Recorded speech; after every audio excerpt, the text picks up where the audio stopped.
November 25th, and the world will turn its eyes to Kenya as Pope Francis makes a historic visit to the country. The last time that happened was in 1995 when Pope John Paul II visited the country. The Pope will arrive into Kenyan airspace at around 5 p.m. and be received by President Uhuru Kenyatta. This will be followed by a 21-gun salute before the two retreat for talks and thereafter a joint address. On the second day of his visit, the government says it is preparing to host at least 1 million Catholic faithful for the papal mass at the University of Nairobi. He is expected to also hold a meeting on how different denominations should coexist. People are mobilizing and registering to come, and one of the things we are doing is try to regulate the numbers. We have 14 million Catholics in Kenya, so you understand that only 10% of those in this city is 1.4 million, and we would have nowhere to put them. But there is a lot of those arrangements going on.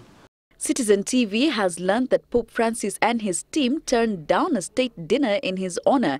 Instead, he will visit and dine with the poor. He will meet and converse with residents and faithful in Kangemi on the third day of his visit.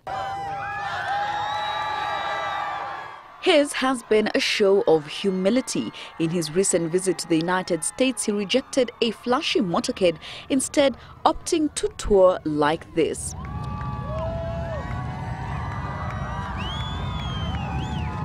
Pope Francis will be coming to Kenya in his capacity as President of the Vatican as well. And the state of bilateral relations between the two, particularly in trade, will be of keen interest. Trade, the economy, stuff like that, you don't expect a whole lot of stuff.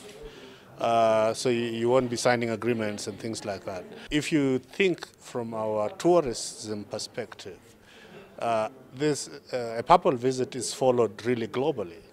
So this is going to be another opportunity for our country to be in the mainstream media and social media around the world for at least a week or two before he arrives, and then the week he arrives.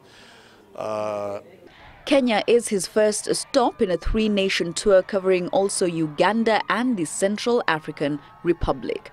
Jackie Maribe, Citizen Live at 1.